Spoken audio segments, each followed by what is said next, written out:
आज हम एक ऐसी कहानी में गहराई से उतर रहे हैं जो उम्मीद जगाती है और शायद उससे भी ज्यादा अनुशासन की ताकत दिखाती है। ये कहानी राजकुमार नाम के एक व्यक्ति की है जो आर्थिक तंगी और निराशा के ऐसे भंवर में फंस गया था कि लगा बस अब कुछ नहीं हो सकता। हमारे पास जो जानकारी है वो एक लेख के कुछ हिस्सों से है। शीर्षक है संकट से अनुशासन, राजकुमार की हनुमान भक्ति। ये बताते कि कैसे ट्रेडिंग में आप समझिए अपना सब कुछ गंवाने के बाद राजकुमार लगभग टूट ही चुका था। हाँ, और ये सिर्फ एक फाइनेंशियल अप डाउन की कहानी नहीं है, ये उससे कहीं गहरी है। ये एक इंसान के अंदरूनी संघर्ष की कहानी है, उसके टूटने की और फिर धीरे धीरे, बहुत धीरे धीरे खुद को वापस समेटने की। हम देखेंगे कि कैसे एकदम निराशा के पलों में पहले आस्था और फिर उस आस्था से जो अनुशासन पैदा हुआ, उसने उसे एक नया रास्ता दिखाया। बिल्कुल। तो चलिए इस कहानी की परतों को खोलते हैं, समझते हैं कि राजकुमार के इस मुश्किल सफर से क्या अहम सबक मिलते हैं। शायद हम सबके लिए कुछ हो इसमें। तो कहानी शुरू होती है ऐसे कि राजकुमार एक ऐसे दौर में था जहां उसे अपने दिन भी उधार के लग रहे थे। एक ठीक-ठाक नौकरी थी, छोटा सा अपार्टमेंट था, वो सब उसने पीछे छोड़ दिया था। क्यों? ट्रेडिंग के एक सपने के पीछे। हाँ। एक ऐसा सपना जो उसके बैंक बैलेंस से तो कहीं ज्यादा चमकदार लग रहा था उस वक्त। हाँ, पर ये सपना बहुत महंगा पड़ा। अक्सर ऐसा होता है जब बिना पूरी तैयारी के बड़े जोखिम ले लिए जाते हैं। तो नतीजा, घाटा बढ़ता गया, कर्ज वो कई गुना हो गए, रिश्तेदार भी कब तक साथ देते, वादों से थक गए वो भी। और कर्ज देने वालों के फोन कॉल्स, लेख में लिखा है कि वो टिन की छत पर जैसे बारिश पड़ती है ना, वैसे बजते थे। लगातार, ठंडे, बेरहम। कल्पना कीजिए उस मानसिक दबाव की। बिल्कुल। और यही समझना जरूरी है यहाँ। ये सिर्फ पैसों का दबाव नहीं रह जाता, ये सीधा आपके मानसिक स्वास्थ्य पर हमला करता है। राजकुमार का वो अकेलापन, बालकनी में बैठकर शहर की रोशनी देखना और ये सोचना कि अब उसके पास खोने को कुछ है ही नहीं, ये उसकी निराशा की गहराई दिखाता है। भविष्य बिल्कुल अंधेरा लग रहा था। हालत इतनी बिगड़ गई थी, सोर्स बताता है कि एक रात उसने लगभग तय कर लिया था कि सब खत्म कर देना ही शायद रास्ता है। एक बहुत ही भयानक ख्याल। लेकिन तभी उसी अंधेरे पल में कुछ ऐसा हुआ जिसने उसे रोक दिया। वो अनजाने में ही अपनी माँ के छोटे से पूजा घर में पहुंच गया। वहां भगवान हनुमान जी की एक पुरानी पीतल की मूर्ति रखी थी, थोड़ी धूल जमी हुई। और यहाँ एक मोड़ आता है कहानी में। उसे बचपन की सुनी कहानियां याद आईं, हनुमान जी की, उनकी शक्ति, उनकी निष्ठा, उनकी निर्भयता, ये सब बातें। वो वहीं घुटनों के बल बैठ गया, माथा ठंडे पत्थर पर टिका दिया और बस प्रार्थना करने लगा। और ये वो रोज वाली सजी समरी प्रार्थना नहीं थी। नहीं, बिल्कुल नहीं। ये दिल से निकली एक कच्ची, घिड़घिड़ाती हुई पुकार थी। उसने बस हनुमान का नाम जपना शुरू किया। दादी ने कुछ पंक्तियां सिखाई थी बचपन में, वो दोहराईं, और हाथ में एक पुरानी लाल धागे वाली माला थी। उसे इतनी जोर से पकड़ा कि दाने हथेली में चुभने लगे। और देखिए, यहाँ समझने वाली बात यह है कि उस जप ने कोई जादू नहीं किया। उसके कर्ज या घाटे गायब नहीं हो गए। ऐसा अक्सर हम कहानियों में देखते हैं, पर असल जिंदगी में कम होता है। लेकिन उस जप ने कुछ ज्यादा जरूरी काम किया। उसने राजकुमार की जो इच्छा शक्ति बिल्कुल बुझ चुकी थी, उसमें एक छोटी सी मगर बहुत जिद्दी चिंगारी फिर से जला दी। हाँ, ये कोई फौरी राहत नहीं थी, ये अंदरूनी बदलाव की एक बहुत धीमी शुरुआत थी। बिल्कुल सही। आस्था ने एक सहारा दिया, उसे डूबने से बचाया, लेकिन किनारे तक का सफर वो तो खुद तय करना था। और उस चिंगारी ने हार मानने के बजाय कुछ करने को कहा। राजकुमार खड़ा हुआ, मुंह धोया, अपने पुराने जूते पहने और खुद से 3 वादे किए: अनुशासन, सीखना और दृढ़ता। उसने तय किया कि अगर वो फेल हुआ भी तो कोशिश करते हुए होगा, हार मान कर नहीं। और उसने शुरुआत कहाँ से की? उन चीजों से जिन्हें वो कंट्रोल कर सकता था। ये बहुत अहम पहला कदम होता है ऐसी स्थिति में। सबसे पहले आया अनुशासन। एक बेहद सख्त, बिल्कुल मिलिट्री जैसी दिनचर्या बनाई। सुबह 5 बजे उठना रोज, ये अपने आप में कमाल का अनुशासन है। हाँ, फिर व्यायाम, फिर 2 घंटे सिर्फ बाजार की खबरें पढ़ना और चार्ट्स का अध्ययन करना। और सिर्फ इतना ही नहीं, उसने असली पैसे लगाने से पहले डेमो अकाउंट पर अभ्यास करने का नियम बनाया। नकली पैसों से ट्रेडिंग की प्रैक्टिस, ताकि और नुकसान न हो। बिल्कुल। और फिर शायद सबसे मुश्किल काम, उसने रोज कुछ समय निकाला कर्ज देने वालों को कॉल करने के लिए और उन्हें एक साफ साफ रीपेमेंट प्लान बताने के लिए। डर का सामना बिल्कुल सीधे तौर पर। यह बहुत महत्वपूर्ण था। और उसने सिर्फ दिनचर्या ही नहीं बनाई, बल्कि ट्रेडिंग के लिए भी कड़े नियम तय किए। हाँ, जैसे स्टॉप लॉस लगाना, यानी वो नुकसान का लेवल जहां पहुंचते ही ट्रेड अपने आप बंद हो जाए ताकि घाटा लिमिट से बाहर ना जाए। और पोजीशन साइजिंग का ध्यान रखना, मतलब हर सौदे में कितना पैसा लगाना है ये पहले से तय करना। Risk management. बिल्कुल।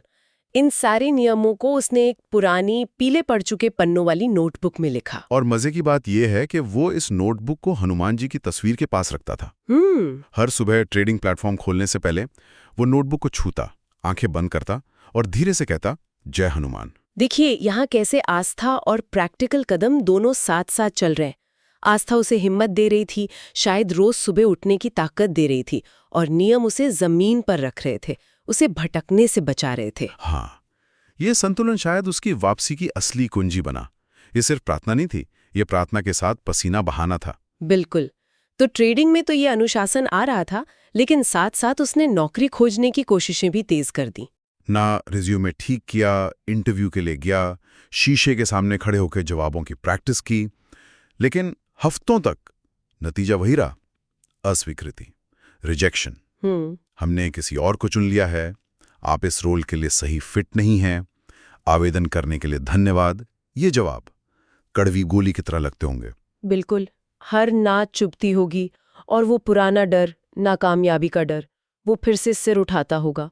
सोर्स में जिक्र है कि ऐसी रातें भी थीं जब कर्ज वसूलने वालों की वो डरावनी आवाजें और इंटरव्यू में मिली निराशा दोनों मिलकर उसे लगभग डुबो ही देती थी। हाँ, लगता होगा जैसे वो फिर से उसी अंधेरी खाई में गिर रहा है। लेकिन यहीं पर राजकुमार ने एक और बहुत जरूरी बदलाव किया अपने सोचने के तरीके में। उसने अस्वीकृति को, मतलब रिजेक्शन को, अपनी काबिलियत पर एक फाइनल जजमेंट की तरह लेना बंद कर दिया। ये बहुत बड़ा मानसिक बदलाव है, आसान नहीं होता ये करना। उसने रिजेक्शन को एक तरह के फीडबैक की तरह देखना शुरू किया, डेटा की तरह, एक नक्शे की तरह जो बता रहा था कि उसे कहाँ सुधार करने की जरूरत है। अच्छा। हर इंटरव्यू के बाद वो नोट्स लेता था, सोचता था कि क्या बेहतर किया जा सकता था, अपनी प्रेजेंटेशन में छोटी छोटी कमियों को दूर करता। तो अस्वीकृति अब उसके लिए रास्ते का अंत नहीं थी, बल्कि सीखने की प्रक्रिया का एक हिस्सा बन गई। तो यहाँ एक बड़ा सबक है, नाकामी को अपनी पहचान मत बनने दो, उसे सीखने का एक जरिया बनाओ। ये नजरिया शायद ट्रेडिंग में भी काम आया होगा फिर। यकीनन यही तरीका उसने ट्रेडिंग पर भी लागू किया। जब कोई स्ट्रैटेजी फेल होती तो वो दुखी होकर बैठने के बजाय उस ट्रेड का विश्लेषण करता, क्या गलत हुआ, क्यों हुआ, फिर अपनी योजना को सुधारता और डेमो अकाउंट पर दोबारा प्रैक्टिस करता। हार को उसने अपना शिक्षक बना लिया था। महीने बीतते गए, वो नोटबुक नियमों से, बजट के हिसाब किताब से, कर्ज चुकाने के रिकॉर्ड से और पहले पन्ने पर लिखे हनुमान जी के नाम से भरती गई। और फिर धीरे धीरे, बहुत धीरे धीरे नतीजे दिखने शुरू हुए। ये बहुत जरूरी है समझना कि ये बदलाव धीमा और शायद दर्दनाक भी था। कोई रातों रात चमत्कार नहीं हुआ। ट्रेडिंग में छोटी छोटी जीत मिलने लगी, जिनसे उसका आत्मविश्वास, जो बिल्कुल खत्म हो चुका था, वो थोड़ा थोड़ा करके बढ़ने लगा। उसने एक कर्ज देने वाले के साथ सफलतापूर्वक लोन कंसोलिडेशन पर बातचीत की, मतलब कई कर्जों को मिलाकर एक बना लिया, शायद बेहतर शर्तों पर। फिर दूसरे के साथ भी ऐसा किया। उसके भुगतान, जो पहले कभी होते थे कभी नहीं, वो अब स्थिर होने लगे, रेगुलर। और सबसे बड़ी बात, सोर्स बताता है कि वो अब रात में घबराहट में जागे बिना गहरी नींद सोने लगा था। हाँ, ये छोटी छोटी चीजें असल में बड़ी राहत होती हैं ऐसे समय में। बिल्कुल। सफलता एक साथ नहीं आई, वो किश्तों में आई।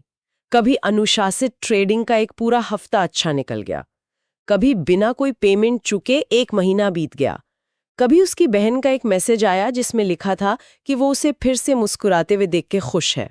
ये दिखाता है कि लगातार छोटे छोटे सही कदम उठाते रहने से कैसे धीरे धीरे बड़े बदलाव आते हैं, धैर्य और दृढ़ता का फल। और फिर वो दिन भी आया जब राजकुमार ने अपने ट्रेडिंग खाते को उस लेवल से ऊपर जाते देखा जहां से वो कभी पूरी तरह बर्बाद हुआ था। वो पल, वो सिर्फ पैसों की वापसी का नहीं था। नहीं, बिल्कुल नहीं। वो जीत शायद बहुत गहरी थी। वो एक एहसास था दृढ़ता से हासिल किए गए छुटकारे का। ये जानना कि उसने हार नहीं मानी, उसने खुद को उस गड्ढे से बाहर निकाल लिया। ये एहसास शायद किसी भी पैसे से ज्यादा कीमती रहा होगा उसके लिए। और घर पर भी बदलाव महसूस हो रहा था, शायद ज्यादा खामोशी से, लेकिन गहरा। परिवार ने देखा कि वो फिर से भरोसेमंद बन रहा है। वो अब हर वक्त तनाव में डूबा नहीं रहता था, शांति से खाना खाता, माँ की घर के कामों में मदद करता। हाँ, यहाँ तक कि अपने छोटे चचेरे भाई को बचत के बारे में सिखाने लगा। छोटी छोटी बातें। उनके छोटे से लिविंग रूम में हंसी लौट आई थी। सोर्स में एक छोटा सा वाक्य है कि जब उन्होंने एक त्योहार मनाया तो राजकुमार ने हनुमान जी की प्रार्थना का नेतृत्व किया। उसकी आवाज स्थिर थी, कांप नहीं रही थी, लेकिन उसमें कृतज्ञता थी और एक तरह का आश्चर्य भी भरा हुआ था कि वो इस मुश्किल दौर से निकल पाया। लेकिन वो कभी भूला नहीं कि वो हार मानने के कितने करीब आ गया था। उस रात की याद, उस निराशा की याद, वो हमेशा उसके साथ रही। और उसने उस याद को खुद पर हावी नहीं होने दिया। ये खास बात है। इसके बजाय उसने उसे ईंधन बना लिया। ये एक और शक्तिशाली सबक है यहाँ, अपने सबसे बुरे पलों की यादों को कमजोरी नहीं, ताकत बनाना। बिल्कुल। जब भी मुश्किल दिन आते, वो उस पुरानी नोटबुक के पन्ने पलटता, स्याही से लिखे नियमों पर उंगली फेरता और उस रात को याद करता जब उसने निराशा पर माला को चुना था। फिर कभी नहीं, वो खुद से कहता। ये अहंकार नहीं था, ये एक वादा था, खुद से किया गया। सही कहा। अतीत की गलती या मुश्किल को भविष्य के लिए सबक और ताकत बना लेना। उसने सीखा कि जीवन को अनुशासन और विश्वास के साथ धीरे धीरे, टुकड़ा टुकड़ा जोड़कर फिर से बनाया जा सकता है। और फिर उसने चुपचाप दूसरों की मदद करना भी शुरू किया।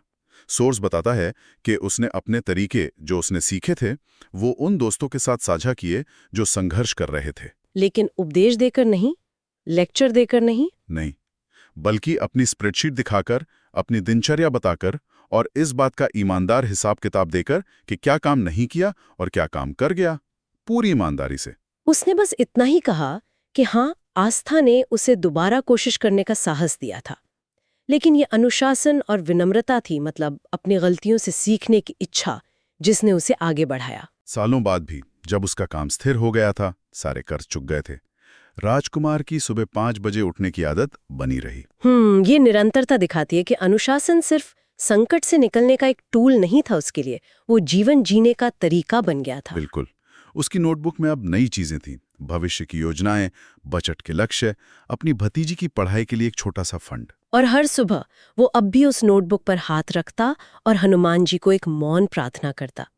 वो शक्ति अब कोई जादुई छड़ी नहीं रह गई थी, वो एक अनुस्मारक थी, एक रिमाइंडर कि साहस कोई एक दिन का काम नहीं है, इसे हर रोज दोहराना पड़ता है। उसने फिर कभी उस भयानक ख्याल के बारे में नहीं सोचा, आत्महत्या के बारे में।